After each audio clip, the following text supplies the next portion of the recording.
Welcome to another audio guided tour of a one-up puzzle.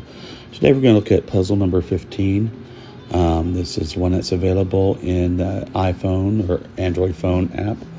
The one that you had to pay for, not the free one. And so it's a 6x6. We'll get started. And I like this puzzle a lot because it's a way to show how this is different than Sudoku.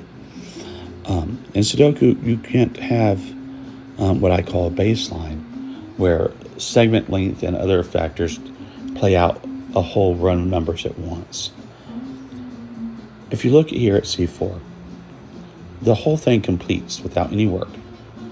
No calculation, nothing really. That has to be a 1. This 4-length segment on row 2, that has to be a 4 because that's all that's left. 5-length segment down here on row 5, well, that's your 5. You're left with a 6.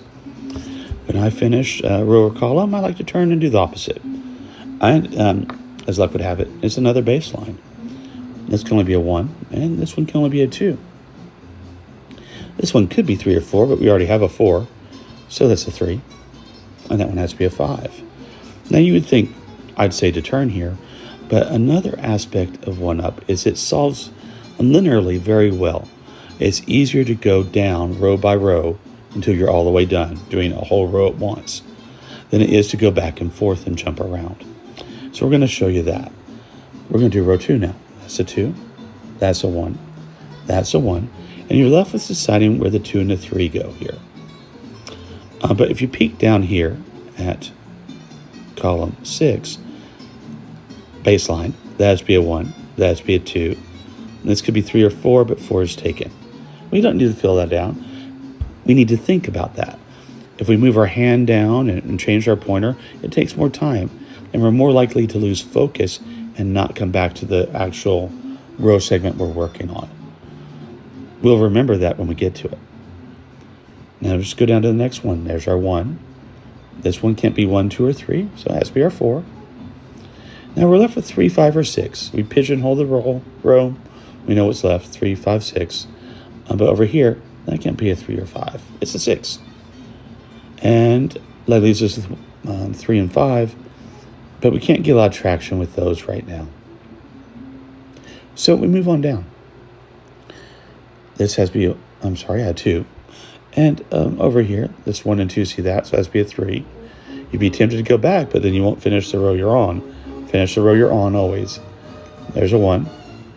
That's a 1. That's a 2. Now, this could be 3 or 5. And this is a 3. Can't be a 3. So there's our 5. There's our 3. And we're just going down and do the next row.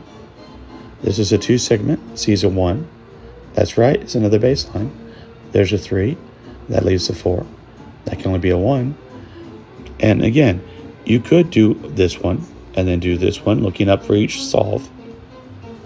But the scanning and time it takes is longer than to just go to the first one and count. That can be a 4, can't be a 4. That's our 4. That has to be the 5. And there's a 6. It's quicker that way.